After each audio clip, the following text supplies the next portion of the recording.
اخوان، بسم الله الرحمن الرحيم. اليوم الفيديو بخصوص هنتعلم مهارة التحكم في يعني ازاي تتحكم في سيارتك اثناء ما الفرامل قطعت وانت سايق السيارة. يعني اثناء ما انت ماشي بالسيارة الفرامل قطعت معاك، ازاي تتحكم. وهو معلومة بسيطة قوي، بس لو انت مش ما جاتش في دماغك او ما انت مش منتبه لها، هتلاقي نفسك ارتبكت وجات لك ربكه اثناء ما انت سايق وكده غلط. فموضوع بسيط جدا ولازم تبقى عارف الموضوع ده كويس جدا. يعني الفرامل تقطع خلاص، انت كده ما بتقدرش تتحكم في سيارتك.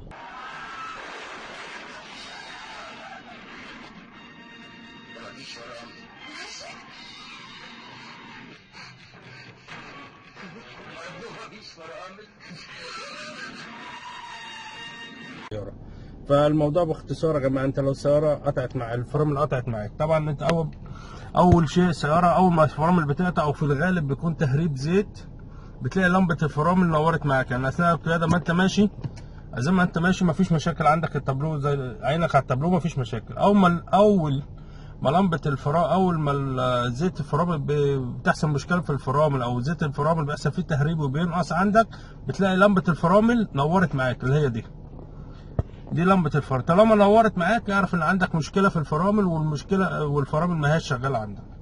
فاول حاجه بتفكر تعملها، اول شيء اول ما تظهر اللمبه دي معاك وتدوس تحس او حصل ودوست فرامل ولقيت فرامل مش شغاله، اول شيء بتعمله بتضرب انتظار. اول شيء ترفع رجليك من على دعاسه البنزين. بعدين تاني شيء اوتوماتيك تقوم جاي رافع رجليك من على دعاسه البنزين بسرعه، ما تحطش رجلك على البنزين خالص، ترفعها نهائي مع البنزين.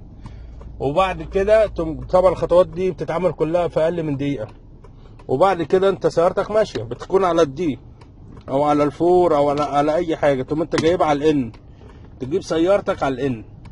انت رافع دلوقتي، ضربت انتظار، رفعت رجليك بسرعه مع البنزين، وتجيب سيارتك على الان. مجرد ما جبت سيارتك على الان خلاص السياره ما بتهدي لوحدها، وبتمسك اقصى اليمين وبتاخد اقصى يمينك، وتلاقي السياره بتهدي لوحدها بدون اي مشكله، لحد ما تقف خالص السياره وتقف على جنب. طبعا انت مجرد ما بتدي انتظار اللي ورا منك بيفهم ان انت عندك مشكله في سيارتك، فعلى اوتوماتيك على طول بينتبه، هو بيبعد بعيد عنك، او بيخلي مسافه بينك وبينه. فالخطوات بسيطه جدا وما فيهاش ادنى مشكله. وانا شخصيا الموقف ده حصل معايا، وكان معايا عيالي، والحمد لله اتصرفت فيه. فالفيديو مهم يا جماعه، وخطوات بسيطه جدا وما فيهاش ادنى مشكله. وفي جزء تاني هنعمله بعد ما يحصل الموقف ده معاك، ازاي تفحص سيارتك. طبعا كلها مهارات، يعني الموضوع كله عباره ازاي تفحص السياره، وازاي تشوفها ايه المشكله اللي فيها وتحددها. شكرا.